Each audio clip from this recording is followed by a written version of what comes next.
Mesdames, Messieurs, et participant à l'atelier national d'intégration de l'histoire générale de l'Afrique dans le curriculum de l'enseignement de l'histoire de la République de Djibouti, je vous salue fraternellement du sud-est de la Chine, dans la province de Fujian. C'est un grand honneur pour moi de m'adresser à vous en raison du travail qui vient d'être accompli sur les volumes 9, 10 et 11 de l'histoire générale de l'Afrique. Comme vous le savez tous et comme cela va vous être rapporté pendant cet atelier, il existe déjà à l'UNESCO un programme sur l'utilisation pédagogique de l'histoire générale de l'Afrique et qui s'est construit essentiellement à partir des volumes 1 à 8 qui ont été publiés des années 60 jusqu'aux années 90. Depuis 2013, il a été lancé un nouveau projet, celui qui a fini par être appelé volume 9, 10 et 11, qui était initialement volume 9, qui commence à être publié. Les volumes 9 et 10 sont déjà publiés. Le volume 11 va l'être incessamment sous peu, selon la formulation de l'UNESCO. Donc, il y a déjà du matériel pédagogique travaillé par l'UNESCO qui est disponible dans le site UNESCO Histoire Générale de l'Afrique et qui est accessible à toutes les personnes intéressées.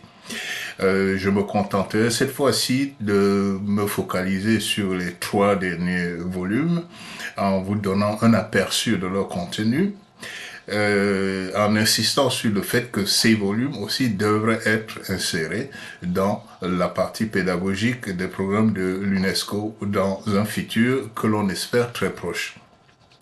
Donc le volume 9 est un peu la récapitulation des recherches qui ont été effectuées depuis la publication des volumes 1 à 8, puisque pour les volumes 1 et 2 par exemple, cela fait à peu près 40 ans que les recherches archéologiques, historiques et environnementales se sont poursuivies. Donc la connaissance de l'histoire de l'Afrique a complètement changé pendant ces 40 ans. Donc il a fallu, dans le nouveau volume 9, remettre à jour les connaissances sur l'histoire de l'Afrique dans un nouveau volume rendu accessible à tout le monde. Donc le but de ces volumes, c'est de mettre à jour, et ce travail a été, j'espère, a été fait de manière satisfaisante. Dans le volume 10, il s'agit du volume sur l'histoire des diasporas africaines, des origines jusqu'à nos jours, qui est probablement la somme la plus complète de l'étude des diasporas africaines à ce jour. Il y a des découvertes assez intéressantes pour ceux qui ne sont pas historiens. Les diasporas africaines se sont retrouvées dans à peu près toutes les parties du monde, non seulement dans l'Atlantique, non seulement au Moyen-Orient, mais aussi en Extrême-Orient et en Australie un peu plus récemment.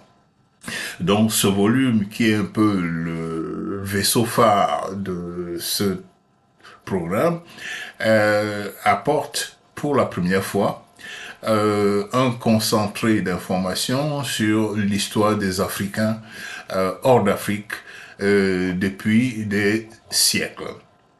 Et finalement, le volume 11, qui s'intitule L'Afrique globale aujourd'hui, est un peu ce qu'on pourrait appeler un exercice sur l'histoire contemporaine. Il porte sur des nouvelles thématiques, le genre, la jeunesse, l'explosion urbaine, et surtout à intégrer une partie de l'histoire de l'Afrique qui s'est effectuée après la rédaction des volumes précédents. Par exemple, l'accès au pouvoir de Nelson Mandela en Afrique du Sud, l'effondrement de l'apartheid, l'indépendance finale des anciennes colonies portugaises qui ont lutté pendant plusieurs décennies pour pouvoir devenir des États indépendants. Donc ce pan de l'histoire n'existait pas pour une simple raison, c'était l'histoire en cours. Et cette fois-ci, elle est intégrée dans un volume, mais dans la perspective de l'Afrique globale. Que veut dire l'Afrique globale? Et je m'arrêterai là pour cette présentation. C'est tout simplement lire l'histoire des Africains partout dans le monde comme des allers-retours. L'exemple le plus flagrant, c'est l'idée du panafricanisme, qui est né dans la mer des Caraïbes, qui s'est étendu aux États-Unis et qui est revenu en Afrique par des personnages importants comme Kwame Nkrumah et Lumumba et ainsi de suite, et qui renaît aujourd'hui dans l'accès de souverainisme qui frappe un peu l'Afrique.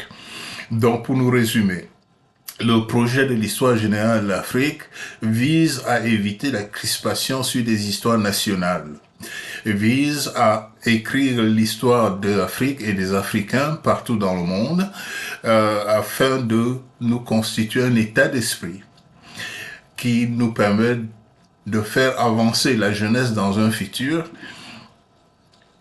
qui soit fier d'être africain, assimiler son histoire, et au-delà des frontières coloniales que nous ne pourrons pas effacer du jour au lendemain, on se veut constructeur d'un futur, d'une future Afrique solidaire, sûre d'elle-même et